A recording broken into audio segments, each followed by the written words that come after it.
First, we will talk about infrastructure, what is infrastructure and all other things.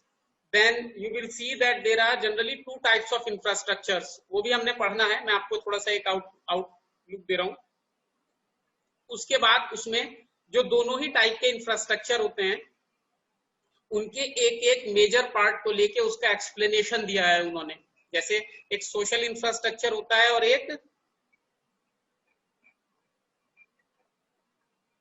Economic infrastructure होता है. तो economic infrastructure का जो example था दैट वाज एनर्जी.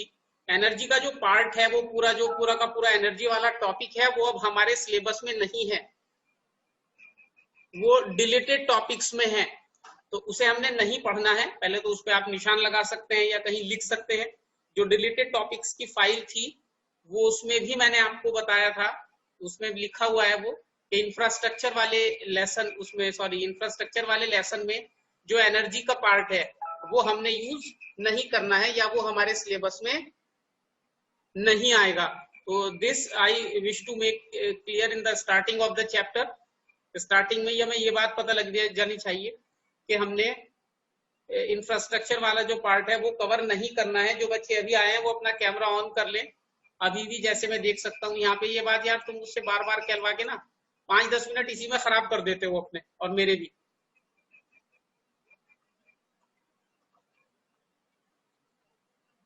पहले 5-10 मिनट में तुम्हारे से रिक्वेस्ट करता रहूंगा, मैं या एनी अदर टीचर के कैमरा ऑन कर लो, कैमरा ऑन कर लो. फिर तुम कैमरा ऑन करोगे तुम्हारा मूड होगा, नहीं करोगे, सारा का सारा सिस्टम खराब कर देते हो. तो अब पहली बात जो आपने नोट करनी है वो ये है बेटा कि इंफ्रास्ट्रक्चर वाले चैप्टर में हमने एनर्जी वाला पार्ट नहीं पढ़ना है. उसके बाद हम स्टार्ट करते हैं इंफ्रास्ट्रक्चर चैप्टर नंबर 8. आप अपने नोट्स भी देख सकते हैं. और वैसे इंफ्रास्ट्रक्चर इज अ थिंग कि जो आपको सबको पहले से पता है. हाँ, अब आपने थोड़ा एक्टिव भी हो जाना है. मैं आपसे क्वेश्चंस पूछूंगा तो आपने चैट बॉक्स में टाइप करके मुझे बता देना, ठीक है. अभी देखो कितने बच्चे हैं. अर्शगिल कैमरा ऑन किया फिर ऑफ कर लिया. उसके बाद भवन ने तो ऑन ही नहीं किया अब तक. ध्रुव कानून को बस एक बार अपना चेहरा दिखाया जैसे I was waiting for that. Harshroop Singh, Navreet Kaur, ये Sai Meena and whatever I am unable to pronounce it correctly. Then Swapnil Vashisht.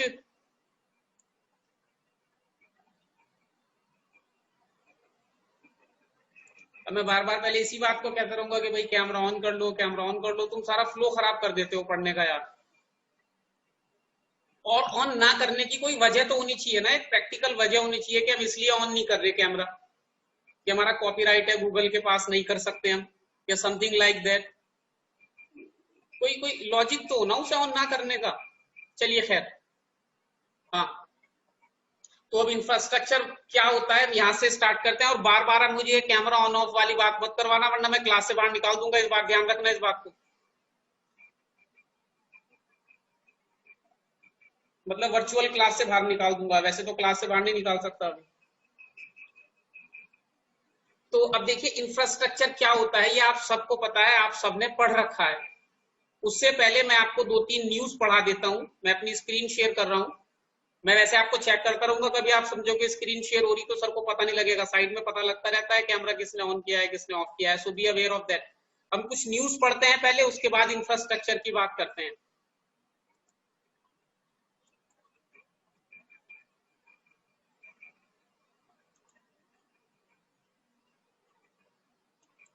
अब देखिए ये हमारे इंडिया के बड़ी पर्सनैलिटी हैं. आई थिंक आप सभी ने पहचानते हैं, है ना. हाँ, ये हमारे इंडिया के राष्ट्रपति हैं मिस्टर रामनाथ कोविंद. इन्होंने क्या कहा है ध्यान से देखिए. रामनाथ कोविंद का ही फोटो दिख रहा है ना आपको, ये वाला जो फोटो है, ये वाला, ये मिस्टर रामनाथ कोविंद का फोटो है.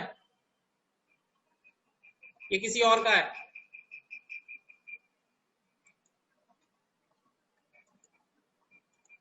चलिए खैर, ये मोदी जी हैं हमारे सभी के प्यारे. तो इन्होंने इसके ऊपर न्यूज देखिए क्या लिखी है बेटा. India to invest $1.46 trillion in infrastructure projects to lift virus hit economy. ये पढ़ा आपने सबने. डेटा वेटा कुछ याद नहीं करना, बस पढ़ लो। Why I am talking about it, I will just tell you in 2 minutes. India to invest 1.46 trillion, ठीक है। उसके बाद हम दूसरी न्यूज पे आते हैं। अभी थोड़ा सा जरा नेट कमजोर है तो it will take some time.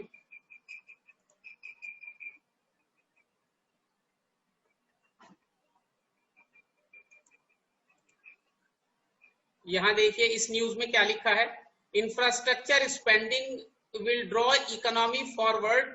ये हमारी निर्मला सीतारमन जी ने कहा है, जो कौन है, हमारी फाइनेंस मिनिस्टर हैं।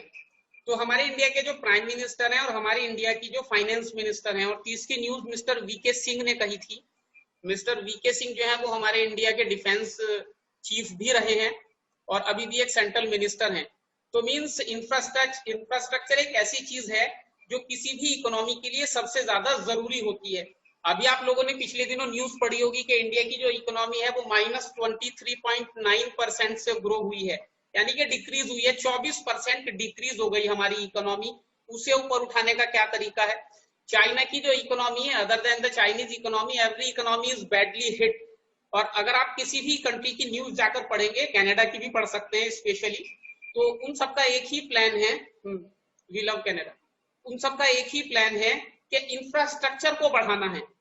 इंफ्रास्ट्रक्चर को क्यों बढ़ाना है, और मैं ये बात आपसे इतनी डिटेल में क्यों कर रहा हूं, जरा आप इसे समझने की कोशिश कीजिए। मैक्रो इकोनॉमिक्स में हमने एक चैप्टर पढ़ा था, chapter number 8, aggregate demand and it's components. तो किसी भी इकोनॉमी को अगर हमने अपलिफ्ट करना है तो हमें एग्रीगेट डिमांड बढ़ानी होगी बेटा। एग्रीगेट डिमांड का क्या मतलब होता है कि लोग जो पूरी इकोनॉमी में, सिंपल टर्म्स में बात करूंगा, पूरी इकोनॉमी के जो लोग पैसा खर्च करते हैं वो किसी भी सेक्टर के हों, उससे इन्वेस्टमेंट मल्टीप्लायर काम करता है और एग्रीगेट डिमांड बढ़ जाती है और इकोनॉमी ग्रो करने लगती है, जिसे हम इकोनॉमिक्स में बोलते हैं कि भाई इकोनॉमिक ग्रोथ, इकोनॉमिक डेवलपमेंट हो रहा है। तो अब लोगों के पास पैसा कैसे पहुंचेगा? उसके सबसे आसान से 2 तरीके होते हैं, या तो गवर्नमेंट रेट ऑफ टैक्स, तरीके और भी होते हैं, मेरी वर्डिंग पे ध्यान दीजिए, सबसे आसान 2 तरीके होते हैं। मैंने ये नहीं कहा कि सिर्फ 2 तरीके होते हैं, सबसे आसान 2 तरीके होते हैं। सबसे आसान 2 तरीके होते हैं कि गवर्नमेंट या तो रेट ऑफ टैक्स को कम कर दे बेटा, और रेट ऑफ टैक्स को कम अगर नहीं कर सकती तो वो इंफ्रास्ट्रक्चर स्पेंडिंग बढ़ा दे, गवर्नमेंट स्पेंडिंग बढ़ा दे।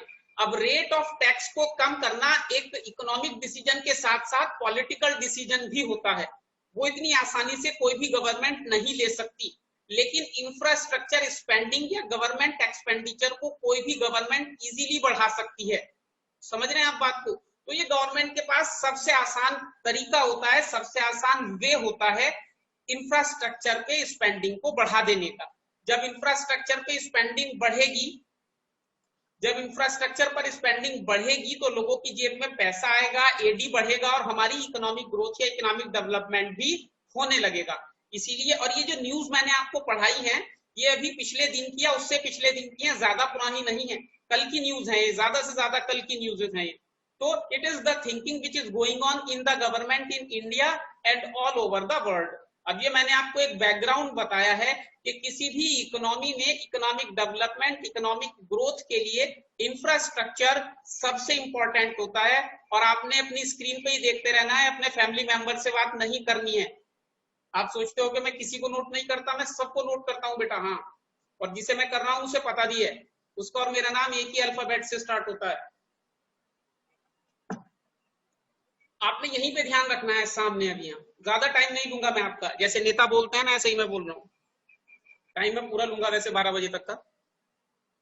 तो हमारी इकोनॉमी में इंफ्रास्ट्रक्चर इसलिए इंपॉर्टेंट होता है, या इसकी बात इतनी क्योंकि ये गवर्नमेंट के पास जितने भी वेज एंड मीन्स होते हैं कि हम कुछ करके दिखाएं। आप इसे थोड़ा सा 360 समझने की कोशिश कीजिए। एक गवर्नमेंट है, उसका आउटलुक अच्छा कैसे होगा? अब हम ये सोचते हैं कि भाई आप न्यूज पढ़ते होंगे, अमेरिका कनाडा की तो पढ़ते ही होंगे कि ट्रंप ने कुछ नहीं किया, ठीक है, या कुछ किया है। लेकिन क्या ऐसा हो सकता है कि ट्रंप ने कुछ भी ना किया हो? हमारी गवर्नमेंट की भी क्रिटिसिज्म होगा कि भाई ये करना चाहिए था, वो करना चाहिए था। पंजाब गवर्नमेंट का भी क्रिटिसिज्म होगा कि कैप्टन साहब ने ये नहीं किया, कैप्टन साहब ने वो नहीं किया। And criticism is part of democracy. तो उससे तो हम मना नहीं कर सकते, लेकिन लॉजिकली सोचिए क्या ऐसा हो सकता है कि किसी गवर्नमेंट ने कुछ किया ही ना हो? Is it possible? ऐसा तो नहीं है ना, कुछ तो उन्होंने किया ही होगा। अब उसके इफेक्ट नहीं दिखे या उसके इफेक्ट दिखे वो सब बात की बात है, लेकिन गवर्नमेंट ने कुछ ना कुछ तो किया ही होगा ना। तो ऐसे ही इंफ्रास्ट्रक्चर होता है, जब गवर्नमेंट को ये दिखाना होता है कि हम कुछ कर रहे हैं, हमने कुछ किया है। उसका सबसे आसान तरीका होता है कि आप इंफ्रास्ट्रक्चर पर स्पेंडिंग कर दीजिए। सड़कें बनती हुई दिखेंगी लोगों को, ब्रिजेस बनते हुए दिखेंगे, स्कूल कॉलेजेस की बिल्डिंग बनती हुई दिखेंगी लोगों को, तो गवर्नमेंट को अपने मुंह से कुछ कहने की जरूरत नहीं पड़ेगी। वर्ड ऑफ माउथ पब्लिसिटी जो है वो इजीली गवर्नमेंट को मिल जाएगी। तो ये इसलिए भी गवर्नमेंट इंफ्रास्ट्रक्चर पर इतना ध्यान देती है। आप समझिए कि इंफ्रास्ट्रक्चर पॉलिटिकली भी, इकोनॉमिकली भी और सोशली भी कितना इंपॉर्टेंट होता है किसी भी गवर्नमेंट के लिए और उसके बाद किसी भी इकोनॉमी के लिए। तो that's why we are talking about infrastructure. ये मैंने अब आपको बैकग्राउंड दे दिया है। अब हम थोड़ा सा स्क्रीन शेयर करके देखते हैं। जो नोट्स हैं उन्हीं को मैंने रीड आउट करना है। कोई भी आपका क्वेश्चन है तो आप चैट बॉक्स में कर सकते हैं मुझसे इन बिटवीन। मैं सबको चेक करता रहूंगा, ध्यान रखिएगा इस चीज का, जैसे मैंने अभी कर लिया एक स्टूडेंट को। अब देखिए ये नोट्स आपके पास भी हैं, मैंने भी इन्हें स्क्रीन शेयर में आपके साथ शेयर किया है। अब इन्होंने इंट्रोडक्शन दिया है हमें कि वाई पंजाब, हरियाणा और some other states performing much better than other in certain areas. और वो जो सर्टेन एरियाज हैं वो इकोनॉमी से रिलेटेड होते हैं बेटा, कि कुछ सर्टेन एरियाज में कुछ स्टेट्स इतना अच्छा क्यों करते हैं। और जो भी ब्रॉडकास्ट पे मैं आपको मैसेज भेजता हूं, अगर आप उन्हें ध्यान से देखते होंगे तो अराउंड 20-25 डेज अर्लियर मैंने आपको एक मैसेज सेंड किया था फिन शॉट्स के नाम से। और उस मैसेज में हमने ये दिखाया था कि जो हमारी इंडिया की टोटल जीडीपी है उसमें हर स्टेट का कितना शेयर है। ध्यान से देखिएगा, बबल टाइप एक डायग्राम बना हुआ था, गोले गोले बने हुए थे अगर हम सिंपल वर्ड में कहेंगे तो हर गोले में हमने ये दिखाया था कि जितना परसेंटेज है, जितना कंट्रीब्यूशन है वो गोला उतना ही बड़ा है। तो इंडिया में अगर जो स्टेट सबसे ज्यादा जीडीपी में कंट्रीब्यूट करता है वो है महाराष्ट्र। तो महाराष्ट्र जीडीपी में सबसे ज्यादा कंट्रीब्यूट करता है। उसके बाद अगर आप देखेंगे तो जो बिग स्टेट्स कंट्रीब्यूट करते हैं वो है महाराष्ट्र, कर्नाटक, तेलंगाना, तमिलनाडु और गुजरात, आंध्रा तो खैर अब उसके 2 हो गए हैं। तो ये सब स्टेट्स जीडीपी में इतना कंट्रीब्यूट क्यों करते हैं? अब इसके पीछे अगर आप जाएंगे, जैसे कि हमने फर्स्ट पॉइंट लिखा हुआ है, सेकंड पॉइंट में हमने उसका एक्सप्लेनेशन दिया है और आप इसे रियल लाइफ में भी चेक कर सकते हैं। It is all because these states have better infrastructure in the areas they excel than other states of India. अगर आप उन स्टेट्स में चेक करेंगे पावर की अवेलेबिलिटी, रोड्स की अवेलेबिलिटी, मैन पावर की availability, educational institutions and health care facilities की availability, तो वो सब बहुत ज्यादा है as compared to other states. So all these support structures which facilitate development of a country constitute its infrastructure। इस लाइन को आप हाईलाइट कर लीजिए या अंडरलाइन कर लीजिए। इंफ्रास्ट्रक्चर को सिंपल वर्ड्स में अगर हमने बताना हो या एक लाइन में एमसीक्यू बन सकता है। यहां से ध्यान रखिएगा, इन नोट्स में से ही एमसीक्यू भी आएंगे। और एक बात मैं आप सबको बता दूं, एग्जाम के मार्क्स तो आपको पता लग ही जाएंगे। आप सभी ने बहुत ही खराब प्रदर्शन किया है, प्रदर्शन समझते हैं, खराब प्रदर्शन किया है आप सभी ने एमसीक्यू में।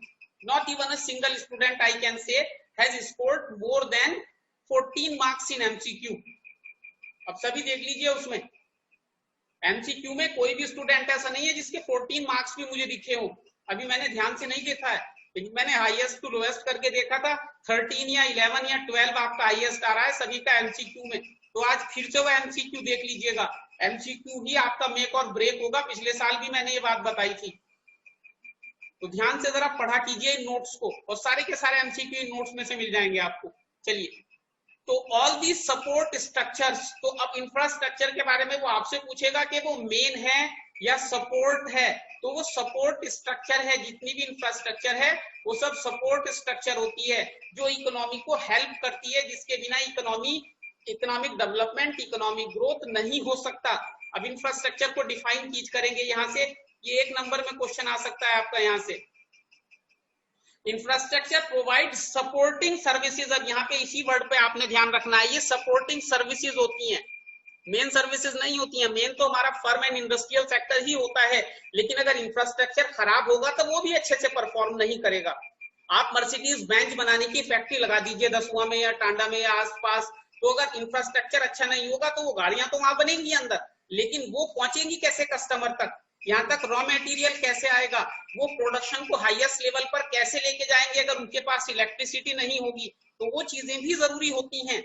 In the main areas of industrial and agricultural production, domestic and foreign trade and commerce, तो प्राइमरी टर्शरी और सेकेंडरी सेक्टर में जितना भी हम बिजनेस करते हैं, जितना भी कॉमर्स करते हैं, कॉमर्स में जितना भी ट्रेड एंड बिजनेस करते हैं, उन सब के लिए इंफ्रास्ट्रक्चर एक सपोर्टिंग सर्विस का काम करता है बेटा। और नीचे इसके एग्जांपल्स दिए हैं हमने, देखिए कौन कौन से इसके एग्जांपल होते हैं। रोड, रेलवे, ये सब आपको पहले से पता है, मैं रीड आउट कर देता हूँ।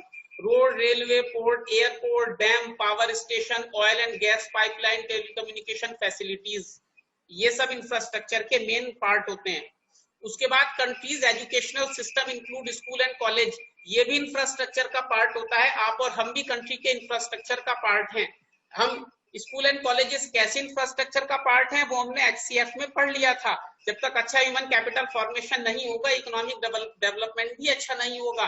उसके बाद हेल्थ सिस्टम है जिसमें हॉस्पिटल होता है, सैनिटरी सिस्टम होता है, क्लीन ड्रिंकिंग वाटर फैसिलिटीज, वो सब चीजें होती हैं, वो भी होता है। और तीसरा और सबसे इंपॉर्टेंट पार्ट जो मैं मानता हूँ, monetary system which includes bank, insurance and other financial institutions, ये भी अच्छे होने चाहिए। तो ओवरऑल जब आप इन सभी फील्ड्स पर काम करते हैं तब कहीं जाकर आप इकोनॉमिक डेवलपमेंट या इकोनॉमिक ग्रोथ कर पाते हैं, और हम बोल सकते हैं कि ये जो है किसी भी कंट्री की इकोनॉमिक डेवलपमेंट या ग्रोथ के मेन पार्ट होते हैं। अब देखिए आप, ये इंफ्रास्ट्रक्चर कितने टाइप का होता है, स्क्रीन विजिबल होगी आप सभी को।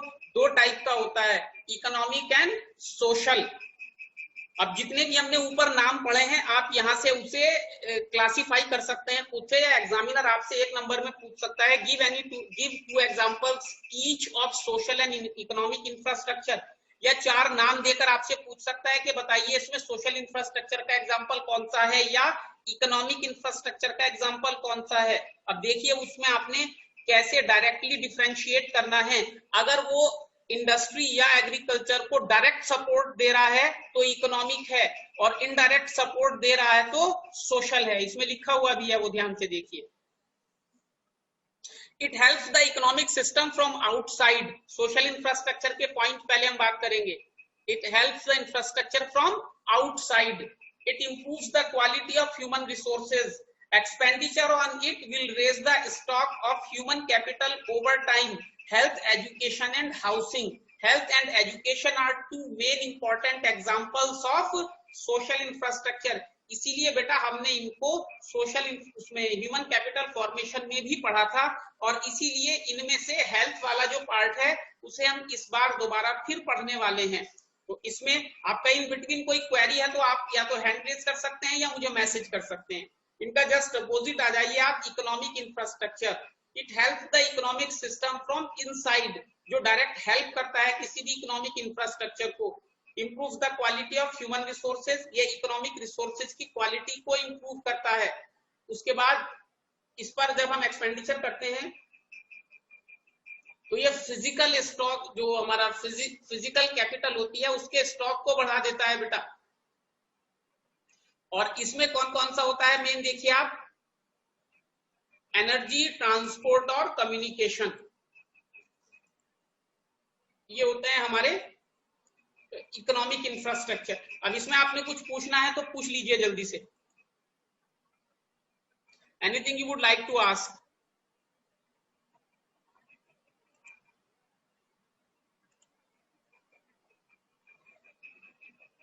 You like to ask anything तो इट्स गुड, पूछ लीजिए, मैसेज कर दीजिए, अदरवाइज हम जो है इसे आगे चलते हैं फिर।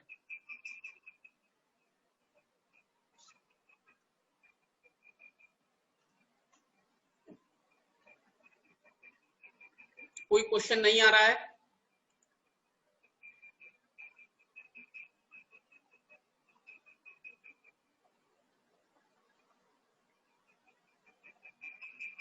चलिए तो फिर आगे चलते हैं बेटा। अब देखिए इसमें रेलेवेंस ऑफ इंफ्रास्ट्रक्चर और इंपॉर्टेंस ऑफ इंफ्रास्ट्रक्चर क्या होती है। सबसे पहले तो बेसिस ऑफ इकोनॉमी, किसी भी इकोनॉमी का जो बेसिस होता है, सूर्य चड्डा, हाँ ऐसे ध्यान से देखना है, शाबाश। मैं पहले कह चुका हूं बेटा, एवरीबडी इज अंडर सीसीटीवी। ऐसे मत सोचिए कि वहां हम कुछ भी करेंगे तो सर को पता नहीं लगेगा, इसी बात के पैसे हैं बेटा, वरना हम भी तुम्हारे जैसे हैं। ये डायलॉग था। तो basis of economy, basis of economy का मतलब आप देख लीजिए कि कोई भी इकोनॉमी है, वो कनाडा है, अमेरिका है, जापान है, स्विट्जरलैंड है, इंडिया है, बांग्लादेश है, वो क्यों वहां पर है जहां पर वो है। अब देखिए रेलवे से इकोनॉमिक डेवलपमेंट में हेल्प मिलती है। फिर ये देखिए कि रेलवे सबसे पहले कहां शुरू हुआ था और वो कंट्री आज कहां पर है। आपको पता है रेलवे सबसे पहले कमर्शियली कहां पे स्टार्ट हुआ था, कहां पे लंबी लंबी रेलवे लाइंस बनी थी। आप इजीली गैस कर सकते हैं, अमेरिका। इलेक्ट्रिसिटी का एक्सपेंशन सबसे पहले कहां हुआ था, अमेरिका। एक्सपेंशन कह रहा हूं मैं, इन्वेंशन नहीं कह रहा हूं। तो आप देख लीजिए जहां जो ये नेशनल हाईवेज होते हैं, जिन्हें हम नेशनल हाईवेज बोलते हैं, वो state roadways and other things, अलग अलग कंट्रीज में उनके अलग अलग नाम होते हैं, वो सबसे पहले कहां पर डेवलप हुए थे, अमेरिका। तो आप आज देख लीजिए इकोनॉमिक डेवलपमेंट सबसे ज्यादा किसका है, अमेरिका। तो बेटा आप देख लीजिए कि इंफ्रास्ट्रक्चर जो है, आप इसे प्रैक्टिकली एक्सपीरियंस कर सकते हैं। इंफ्रास्ट्रक्चर जो है वो किसी भी इकोनॉमी की बैकबोन होता है, रीढ़ की हड्डी होता है। इंफ्रास्ट्रक्चर जितना अच्छा होगा वो कंट्री उतना ज्यादा इकोनॉमिक डेवलपमेंट करेगी। और इस बात को आप रियल लाइफ में देख सकते हैं, किसी भी फील्ड में आप गूगल कीजिए आपको पता लग जाएगा।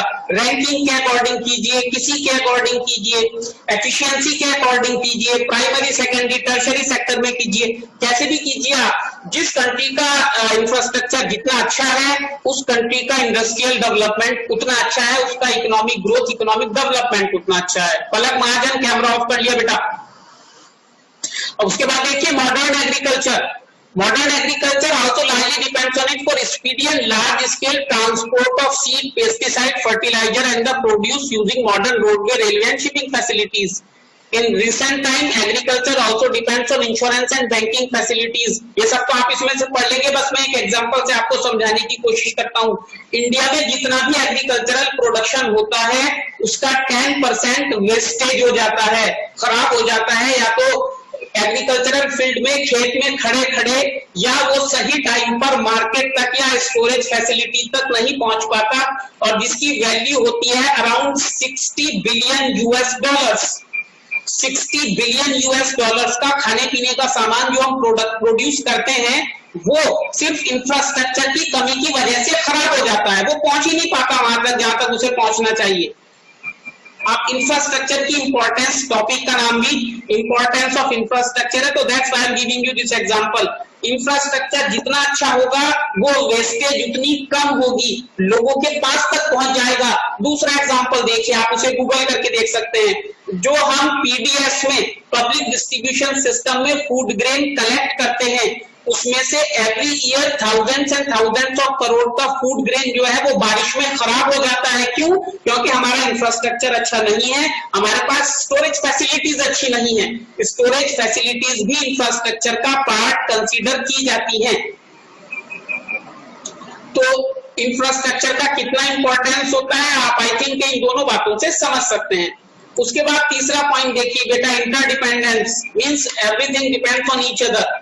In addition to the obvious linkage between water and sanitation and health, the quality of transport and communication infrastructure can affect access to health care. सिर्फ साफ पीने का पानी मिल जाए या सैनिटेशन हो जाए वो तो हेल्थ का उससे रिलेशन सबको साफ साफ दिखता है, लेकिन अगर ट्रांसपोर्ट फैसिलिटी और कम्युनिकेशन फैसिलिटीज अच्छी होंगी, जैसे इंडिया में अलग अलग स्टेट्स में एक इमरजेंसी नंबर होता है, ऑल इंडिया का नंबर है 1088, कोई भी मेडिकल इमरजेंसी हो आप 1088 को डायल करके इमरजेंसी फैसिलिटीज ले सकते हैं। जैसे आपने हॉलीवुड मूवीज में देखा होगा, उनका नंबर क्या है 911।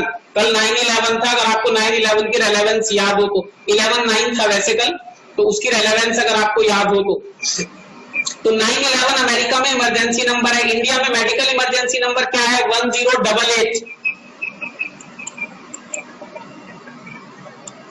1088। तो अगर वो अभी भी उस नंबर की रीच सब जगह नहीं है, यानी कि खुदा ना खास्ता अनफॉर्चुनेटली किसी की तबीयत खराब हो जाए, कोई मेडिकल इमरजेंसी आ जाए, तो बहुत अच्छा हॉस्पिटल कहां पर है? चंडीगढ़ में, और आप कहां पर है? दसवां में। वहां तक जाने में कितना टाइम लगेगा? 3 घंटे। उसके लिए आपको एम्बुलेंस भी चाहिए, रोड भी चाहिए, और डॉक्टर से उन 3 घंटे में आपका कनेक्शन बना रहे, आपको टेलीकम्युनिकेशन भी चाहिए।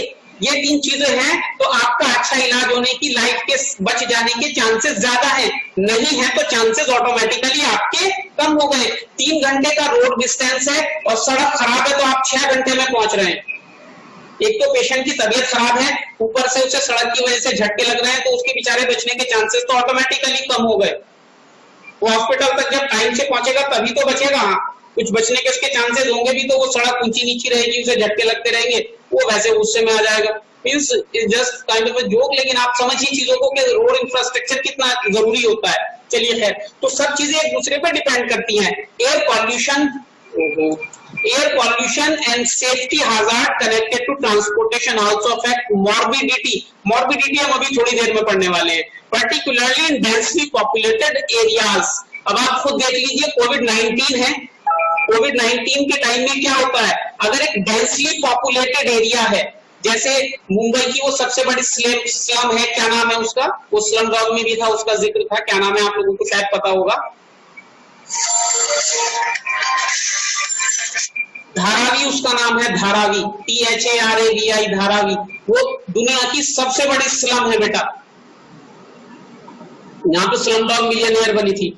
चलिए, तो वहां पे जब मुंबई में कोविड-19 आना शुरू हुआ तो वहां पे सबसे ज्यादा रेट था। उसके क्यों था सबसे ज्यादा रेट? क्योंकि वो डेंसली पॉपुलेटेड है, 5-5 फीट 6-6 फीट की सड़कें हैं वहां पर, सिर्फ इधर भी मकान है इधर भी मकान है, बीच में 6 फीट का डिफरेंस है, एक मकान में 10-10 लोग रह रहे हैं। तो जब इतना ज्यादा डेंस हो जाएगा पॉपुलेशन का एरिया, और आप लोगों ने पढ़ भी लिया होगा, ये तो अब एयरबॉर्न डिजीज है, हवा में भी इसके जो क्या बोलते हैं उन्हें, माइक्रो ऑर्गेनिज्म्स हैं, वो फैलते रहते हैं, ड्रॉपलेट्स बोल सकते हैं, whatever, I am not proficient in medical. So वो जो चीजें हैं वो हवा में भी मौजूद रहती हैं, वायरस ही बोल देते हैं। चलिए, जो वायरस है वो हवा में मौजूद रहता है, सब आसपास रह रहे हैं, तो इसका मतलब होता है कि सिर्फ इंफ्रास्ट्रक्चर में, हेल्थ केयर में हेल्थ की चीजें नहीं आती हैं, दूसरी इंफ्रास्ट्रक्चरल चीजें भी आती हैं जो एक दूसरे पर डिपेंड करती हैं आपके इकोनॉमिक ग्रोथ या इकोनॉमिक डेवलपमेंट के लिए। तीसरा देखिए, कंट्रीब्यूशन इन हेल्थ केयर, वैसे इसे डिटेल में डिस्कस कर चुके हैं बट मैं रीड आउट कर देता हूं। Infrastructure contributes to economic development of a country both by increasing the, अब यहां से देखिए 3 नंबर का क्वेश्चन बनेगा, इफेक्ट और contribution of health care in infrastructure और इन इकोनॉमिक डेवलपमेंट, और why health care is the most important part of social infrastructure. कैसे भी पूछ सकते हैं इस क्वेश्चन को यहां से आपसे। Infrastructure contributes to economic development of a country both by increasing the productivity of the factors of production and improving the quality of life of its people। Economic development आपका कब होगा? जब आपके पास अच्छी पॉपुलेशन होगी, हेल्दी पॉपुलेशन होगी। Educated population तो होनी जरूरी है, लेकिन हेल्दी पॉपुलेशन का होना भी जरूरी है बेटा, और उसके लिए आपको क्वालिटी ऑफ लाइफ को इंप्रूव करना होगा। समझ रहे हैं ना?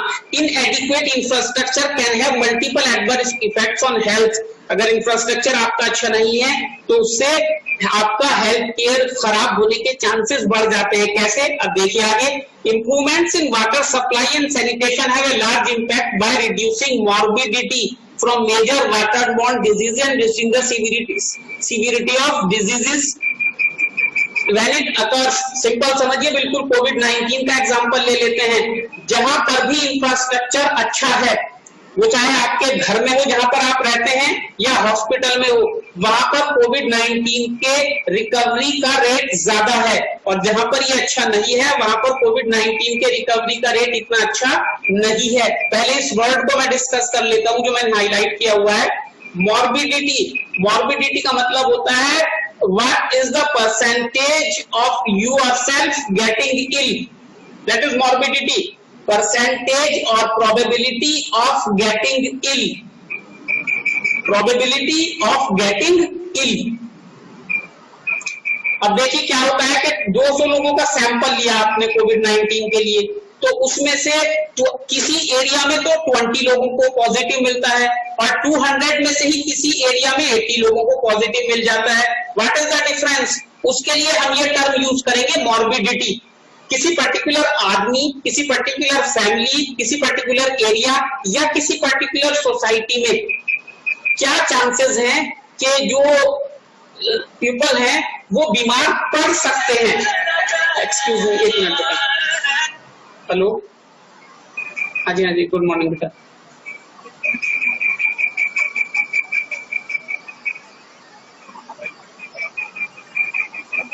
एक सर्टिफिकेट भी मिलता है बेटा, दो डॉक्यूमेंट। तो सर्टिफिकेट होता है, उस पर लिखा होता है कि आपकी डेट ऑफ बर्थ क्या है और आपने कौन सा एग्जाम दिया है, कौन से सब्जेक्ट थे, कौन से स्कूल से किया है। मार्क्स नहीं होते उस पर सिर्फ।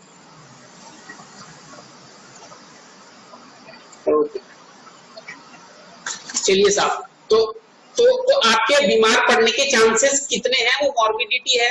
मॉर्बिडिटी हाई होगी तो आपके बीमार पड़ने के चांसेस ज्यादा हो जाएंगे। और ये कब होंगे? जब वहां पर, जैसे इन्होंने नीचे इसी में एग्जांपल दिया है, from major water borne diseases and reducing the severity of. Hello, हाँ बेटा, और कहाँ से मिलेगा? नहीं आया अभी।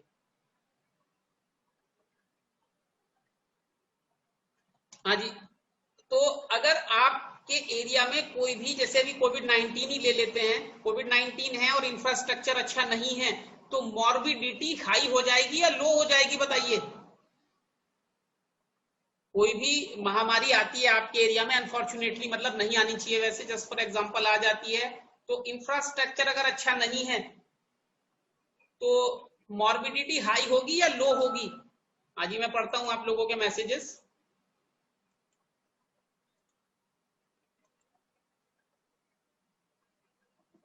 वेरी गुड, सभी ने सही आंसर दिया बेटा, और आप सब लोग 10-10 हजार रुपये जीत गए हैं जो आपको कनाडा जाकर मिलेंगे। एक मिनट। हेलो, जी गुड आफ्टरनून मैडम। 15 मिनट में फ्री हो जाऊंगा, फ्री हो जाऊंगा अभी क्लास में। चलिए साहब, तो आप सब समझ गए हैं कि मॉर्बिडिटी हाई हो जाएगी। तो am I clear in all this? कोई क्वेश्चन है तो टाइप कर दीजिए चैट बॉक्स में। यस, वेरी गुड, सभी के आंसर सही हैं। एनी क्वेश्चन टिल जो भी आपको स्क्रीन पे दिख रहा है, इतना हमने ऊपर से पढ़ा है। इंफ्रास्ट्रक्चर का introduction, what is infrastructure, two types of infrastructure देखिए। इंफ्रास्ट्रक्चर का एग्जांपल भी है यहाँ पर, उसका रेलेवेंस, जिसके 4 पॉइंट हमने ये पढ़ लिए हैं। इसमें से कोई भी आपका क्वेश्चन है टाइप कर दीजिए।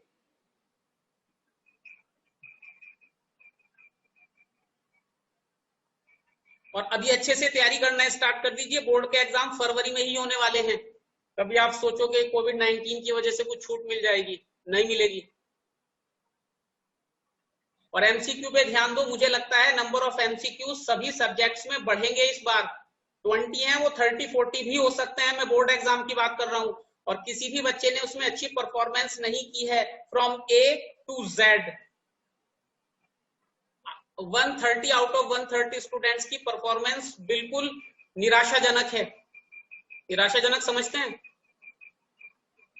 बेकार जिसे बोलते हैं, मैंने उसे हिंदी में थोड़ा सही से बोला, निराशाजनक है बिल्कुल। तो उस पर बहुत ध्यान देने की जरूरत है। एनसीईआरटी की बुक से अंडरलाइन करके लाइन टू लाइन पढ़ने की जरूरत है। रट्टाफिकेशन नहीं कह रहा हूं मैं, चीजें अगर आप ध्यान से पढ़ेंगे तो समझ जाएंगे। और उसके बाद एमसीक्यू की प्रैक्टिस करने की जरूरत है। वो अभी बस जरा कोर्स कंप्लीट होने दीजिए, फिर हमने लगातार 1 हफ्ते तक एमसीक्यू की ही प्रैक्टिस करनी है चैप्टर वाइज। वो मैंने क्वेश्चंस कुछ इकट्ठे कर लिए हैं, कुछ मैं कर लूंगा। तो we will do our level best to score 100 out of 100, लेकिन उसके लिए थोड़ा अवेयर होने की भी जरूरत होती है बेटा। कोई क्वेश्चन नहीं पूछ रहा है, कोई क्वेश्चन नहीं आया है मेरे पास, तो मैं आज का लास्ट टॉपिक ले लेता हूं। अब इंडिया में जो इंडियन गवर्नमेंट है, इंडिया के रेलेवेंस में बात करेंगे। ये तो हमने इंपॉर्टेंस देख ली, ये सभी के लिए, ये ग्लोबल है, ये basis of economy, modern agriculture, interdependence, contribution, ये सभी के लिए है। अब उसके बाद ये देखिए आप कि इंडिया स्पेसिफिक देखना है। अब यहाँ पे the state of infrastructure in India, यानी कि इंडिया में इंफ्रास्ट्रक्चर की क्या सिचुएशन है। सबसे पहले देखिए आप, इसका एक दिन मैंने क्लास में भी जिक्र किया था और अभी फिर करने वाला हूं मैं। अभी देखता हूं, देखिए आप लोग कितने अवेयर हैं। एक दिन हमने क्लास में भी इस पर डिस्कस किया था, आई रिमेंबर। सबसे पहले public private partnership, PPP. Traditionally, the government has been solely responsible for developing the country's infrastructure. 1991 से पहले क्या होता था बेटा, कुछ भी बनाना है गवर्नमेंट को, पुल बनाना है, सड़क बनानी है, स्कूल बनाना है, कॉलेज बनाना है, डैम बनाना है, कुछ भी बनाना है, गवर्नमेंट की जिम्मेदारी ये थी, गवर्नमेंट की सोच ये थी कि ये तो हमने खुद बनाना है, इसमें किसी प्राइवेट कंपनी से कोई हेल्प नहीं लेनी हमने। लेकिन 1991 के बाद क्या हुआ? But it was found that the government's investment in infrastructure was inadequate. जितनी जरूरत थी हमारी गवर्नमेंट के पास, उतना पैसा नहीं था कि इतना इन्वेस्ट कर सके। Then the private sector by itself and also in joint partnership with the public sector, यानी कि government has started playing a very important role in infrastructure development. तो गवर्नमेंट ने क्या किया, 1991 के बाद अलग अलग तरीके अपना लिए इंफ्रास्ट्रक्चर को डेवलप करने के। आप देख सकते हैं बीओटी, बीओओटी एटसेट्रा। तो ये बीओटी या बल्कि जो दूसरे वाला आपको दिख रहा है बी डबल ओटी, बूट, बीओओटी, इसका एग्जांपल 10वां में मौजूद है। और आप में से कुछ स्टूडेंट्स ऐसे भी हैं जिन्होंने उसे देख रखा होगा, जो उसे यूज करते होंगे, जो उसके आसपास जाते होंगे। तो बता सकता है कोई मुझे, एनीबडी? इसका मीनिंग बता दीजिए या कहां पर है ये। और ये 10वां से ही रिलेटेड नहीं है, आसपास सब जगह इसके एग्जाम्पल हैं। I don't know the geography of this area very well, लेकिन टांडा और मुकेरिया जहां तक मैं जानता हूं सब जगह इसके एग्जाम्पल हैं। बीओओटी का क्या मीनिंग होगा या बीओटी का क्या मीनिंग होगा? जल्दी से चैट बॉक्स में आंसर दीजिए, फिर आप पैसे जीतने वाले हैं। जल्दी आंसर कीजिए चैट बॉक्स में, बीओटी या बीओओटी का क्या मीनिंग होता है? जल्दी करो थोड़ा सा। ये पता होना चाहिए आपको, +2 कॉमर्स में हो बेटा आप, इतना is expected from you to know. अभी एक भी उत्तर प्राप्त नहीं हुआ है मुझे।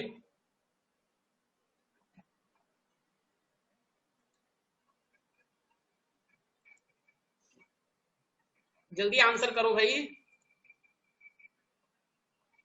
करण, खुशी, अर्शगिल, फिर कैमरा ऑफ कर लिया बेटा। तुम आ जाओ स्कूल में, तुम्हें बताता हूं मैं।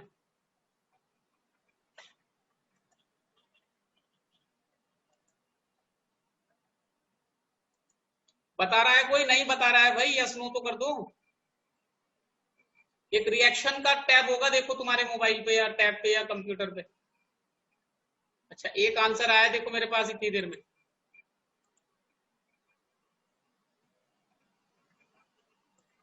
वेरी गुड, शाबाश। बीओटी का मतलब होता है बेटा बिल्ट ऑपरेट ट्रांसफर। तुम्हें सच में नहीं पता था ये? दिया, सच में नहीं पता था? कभी कभी हेजिटेट करते हैं ना आंसर करने में कि यार सब क्या सोचेंगे, मुझे पता नहीं कि वो सब कौन है या क्या उनके सोचने से आपकी लाइफ पे इफेक्ट पड़ेगा, लेकिन ऐसा हम सोचते हैं कि सब क्या सोचेंगे तो मैं आंसर नहीं करता। ऐसा सोच के भी बहुत है। तो आपको सच में ही नहीं पता था ये? दिया जैन, अच्छा। अमलीक, सच में नहीं पता था बेटा? Very good, I am so proud of you, all of you, very good, शाबाश। जानवी को भी नहीं पता था? जानवी नहीं पता था? सच में नहीं पता था? वेरी गुड यार, कमाल कर दिया आप लोगों ने। तो बीओटी का मतलब होता है बिल्ट ऑपरेट ट्रांसफर। तीनों ही वर्ड में मीनिंग छुपा हुआ है। कोई सड़क बनानी है, कोई डैम बनाना है, गवर्नमेंट कहेगी बिल्ट, किससे कहेगी? प्राइवेट सेक्टर से कि बनाओ इसे। ऑपरेट, इसके एक तरफ से दूसरी तरफ से टोल टैक्स वसूलने लगो, ऑपरेट करो। जब तुम्हारी टोल टैक्स की वसूली से तुमने जितना पैसा इसमें लगाया है वापस हो जाए तुम्हें, तो क्या करो फिर? ट्रांसफर कर दो। किसे? गवर्नमेंट को। समझे? बीओटी का मतलब पुल बनाना है, सड़क बनानी है, गवर्नमेंट कहती है हमने तुम्हें जमीन दे दी, बिल्ट करो, सड़क बनाओ, ऑपरेट करो, मेंटेनेंस करो। ठीक है। और जब तुम्हारी लागत वसूल हो जाए टोल टैक्स से तो क्या करो, ट्रांसफर कर दो। किसे ट्रांसफर कर दो, गवर्नमेंट को ट्रांसफर कर दो। This is BOT. तो पब्लिक प्राइवेट पार्टनरशिप हो गई ना।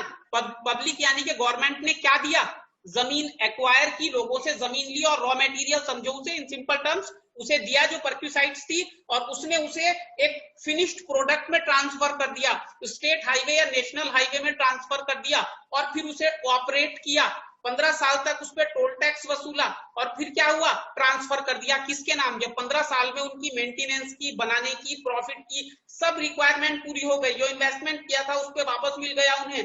उसके बाद गवर्नमेंट क्या कहेगी कि अब टोल टैक्स खत्म करो इस पे, अब इसे हमें दे दो। That is BOT.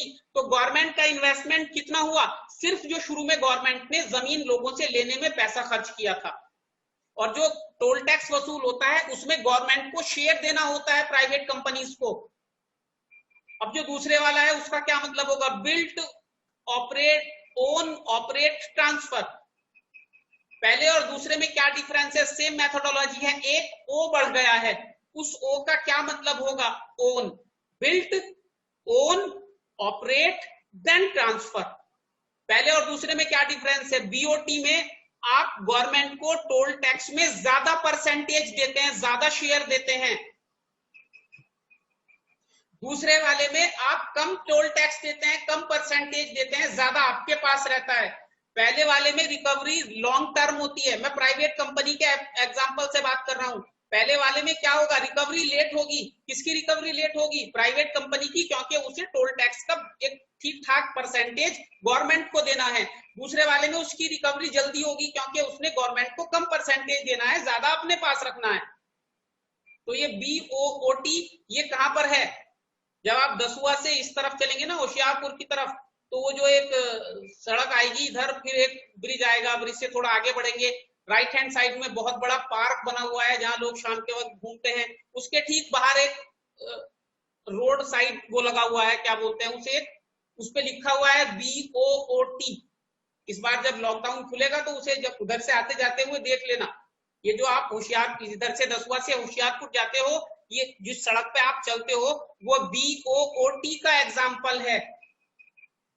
पंजाब में मुझे, मैंने एक रिपोर्ट पढ़ी थी, जितने भी ये स्टेट हाईवेज हैं, नेशनल हाईवेज नहीं, जलंधर पठानकोट की बात नहीं कर रहा हूं मैं स्टेट हाईवेज की बात कर रहा हूं, वो सब कोई सरदेसाई या राजदीप करके वट एवर दैट पर्सन और द कंपनीज, वो बीओओटी के टर्म में ऑपरेट करते हैं, समझ रहे हैं आप। तो ये होता है।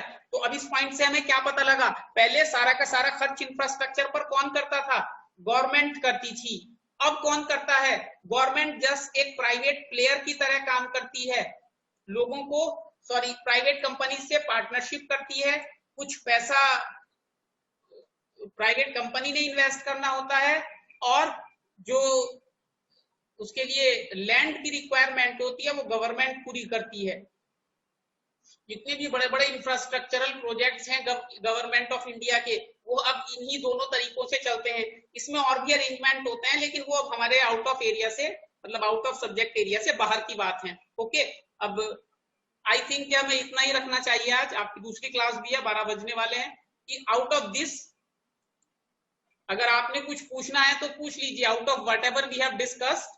और देखो हर्ष गिल ने फिर कैमरा बंद किया हुआ है, ये करण है, पलक महाजन है, पकड़े गए ना एकदम से, मैंने इसीलिए एकदम से मैंने शेयरिंग स्टॉप कर दी। सब नाम नोट कर रहा हूं बेटा, मैं चिंता मत करो। अब any question from anyone regarding whatever we have covered और anything else from your book you would like to ask, you have got 2 minutes. जो भी हमने आज कवर किया है, आप में से किसी ने कुछ पूछना है, एक बार पढ़ लीजिए अपने नोट्स को। आई सजेस्ट के जब आप ये इंडियन इकोनॉमिक डेवलपमेंट पढ़े तो अपनी एनसीईआरटी की बुक को साइड में रख के पढ़ा करो बेटा, और जितना हम टॉपिक कवर करते हैं वो 1-2 मिनट में उसमें से क्लास के बीच में या क्लास के पहले पढ़ लिया करो। Anything anybody would like to ask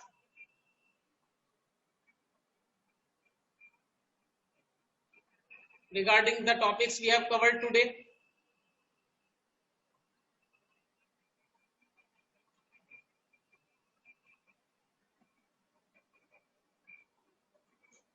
आप मैसेज कर दीजिए, मैं चैट बॉक्स की तरफ ही देख रहा हूं लगातार।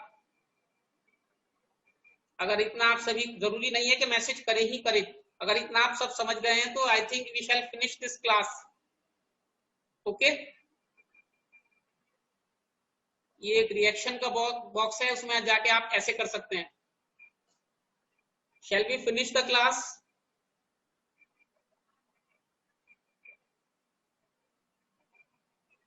Very good Vineet, thank you very much. So thank you for joining this class. Cases लगातार बढ़ रहे हैं, आप सभी को पता है। Stay inside, stay safe. Thank you very much for joining.